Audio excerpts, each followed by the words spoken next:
الثقافة والتجديد. وضيف الشرف لهذا المعرض لهذا العام المملكة العربية السعودية، وشخصية المعرض هو الإمام محمد عبده رائد التنوير الحديث.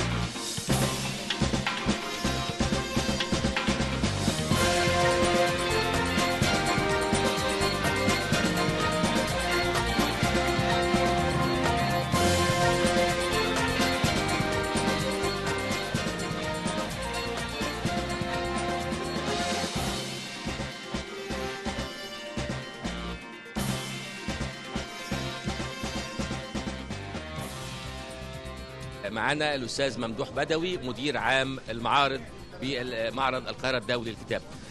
يا ترى المساحة الكلية يا أستاذ ممدوح للمعرض قد إيه؟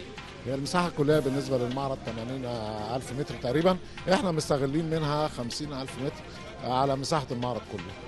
عدد الناشرين المشاركين في المعرض حوالي 850 بالظبط، 750 ناشر و100 كشك للصورة الأزيقية، ف 850 ناشر هيكونوا موجودين بإذن الله السنة دي. وعدد الصالات بقى؟ 9 صالات بالنسبة لصالات العرض بالإضافة إلى صالات العرض الرئيسية، و9 صالات بالنسبة للمخيمات النشاط الثقافي. وعدد الدول المشاركة؟ 26 دولة السنة دي بإذن الله. طيب فترة المعرض، فترة الفعالية بتاعت المعرض؟ 16 يوم. 16 يوم احنا هنشتغل المعرض بإذن الله من يوم 28 الافتتاح بإذن الله. الجمهور هيخش بعد الافتتاح على طول باذن الله لغايه يوم 12/2 ان شاء الله. 16 يوم بالظبط. لا، في فتره المعرض الشغاله بتاع بيع الكتب وفي فتره النشاطات الثقافيه، امتى الوقت؟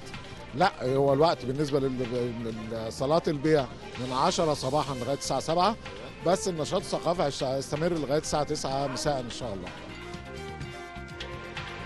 التقي مشاهدينا الاعزاء مع احد الناشرين في معرض القاهره الدولي للكتاب، استاذ شريف بكر. هل هناك استاذ شريف يعني خدمه مميزه من خلال التقاء الناشرين العرب والاجانب داخل اروقه معرض القاهره الدولي للكتاب؟ يمكن احنا في اتحاد الناشرين في مجلس اداره اتحاد الناشرين المصريين عاملين لقاء السنه دي مع ناشرين اجانب متبنين فكره البيزنس تو بيزنس، ان هم يجوا بهدف تنشيط الترجمات من والى العربيه. فهم بيجوا يتعرفوا على الناشرين العرب والمصريين، واحنا في نفس الوقت نتعرف على الكتب اللي عندهم في لقاء مخصوص مسمينه كايرو كولينج لمده 3 ايام في المعرض. وهيبقى فيه بنلف على الاجنحه، بيشوفوا الكتب نفسها، بيقابلوا الناشرين، بيحددوا مواعيد، بيشوفوا انشطه ثقافيه، يطلعوا على الثقافه المصريه والعربيه بشكل عام. ودي احسن طريقه في راينا ان احنا نعرف نوصل المصريين بالعرب، لان هم هناك مش متخيلين الصوره هنا ايه، فلما بييجوا يشوفوا نفسهم بيشوفوا حجم السوق، بيشوفوا حجم التبادل، بيشوفوا الثقافه شكلها ايه، فبتبقى مفيده جدا في الاخر، يعني في الربط بقى وبدايه العمل من ناحيه العمل بنفسه. الحقيقه احنا الثقافه موجوده، احنا احوج ما يكون الى التجديد. والحقيقه لا تجديد بدون ثقافه، لان التجديد ينبع عن وعي وعن فكر، ولا يمكن ان ينتج هذا الوعي بدون ثقافه، وتجديد دائما هو من شأن الثقافه. معرض هذا العام بيحمل عنوان الثقافه والتجديد. نعمل على اكثر من محور، نعمل على تجديد او السعي نحو تجديد جميع الخطابات بما فيها تجديد الخطاب الديني، وده واضح من اختيارنا لشخصيه المعرض هذا العام وهو الشيخ الامام محمد عبده. احنا كشباب بنستغل المهارات اللي عندنا ان احنا نستفيد من التكنولوجيا، ونفيد زوار المعرض الكرام بخدمات تسهل عليهم زيارتهم للمعرض وتخلي وقتهم يعني اكثر امتاعا في المعرض، عن طريق تطبيق للموبايل يكون معاهم في جيبهم على طول، في الخريطه الكامله للمعرض، في دليل للكتب، في جدول الانشطه بشكل كامل للمعرض. يعني هل هناك خدمات غير الإلكترونية فيما يتصل ببسطاء الناس مثلا لتعريفهم بأماكن الوصول، سواء شراء أو حضور ندوات ثقافية أو فكرية؟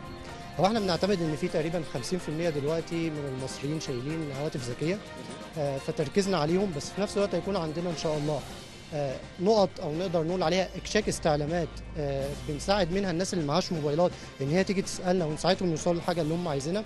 الفريق العمل هيكون موجود كله ان شاء الله. الاستاذ عادل المصري نائب رئيس اتحاد الناشرين المصريين، فيما يتعلق يا فندم بموقع معرض القاهرة الدولي للكتاب بين مسيره من معارض الكتاب الأخرى سواء على مستوى العالم العربي أو العالم الأوروبي. والله هو هذه التصنيفات احنا يعني بنسمع كتير عنها بس ما نعرفش هي عبارة عن ايه، بس احنا اللي واضح جدا للعيان انه معرضنا اكبر مساحة معرض في العالم العربي. احنا بنشتغل على ارض معرض 12 فدان، ومعظمها مشغولة بصالات وخيم وأجنحة في العرض المكشوف. فإحنا أكبر معرض من حيث المساحة ومن حيث عدد الناشرين المشاركين فيه. معرض القاهرة الدولي للكتاب هو قبلة لكل الناشرين العرب بيجوا فيه يشاركوا أو يجوا علشان يطلعوا على الإنتاج الجديد. كل المثقفين والكتاب بيحرصوا على زيارة هذا المعرض. فأنا مش مع التصنيف قوي بتاع إنه إحنا الأول ولا الثاني ولا الثالث، لأنه مفيش هيئات محددة بتعمل هذه التصنيفات، كلها اجتهادات من المعارض. لكن فعليا إحنا معرض له قدمه وله ثقله في العالم العربي وفي العالم الأوروبي كمان. طيب يا فندم، ماذا عن كتاب الأسرة هذا العام؟ الميزانية 18 مليون، المشروع قيد التنفيذ حاليا، في كتب كتير بتصدر وفي لسه كتب هتصدر على مدار العام، لأن 18 مليون ما خلصوش أو ما اتصرفوش كلهم يعني. ففي جزء كبير صدر، وهيفضل رافد ثقافي موجود على مستوى على مدار العام، انه هتفضل هيئة الكتاب تصدر كتب جديدة شهريا من مكتبة الأسرة بأسعار مخفضة ومدعمة.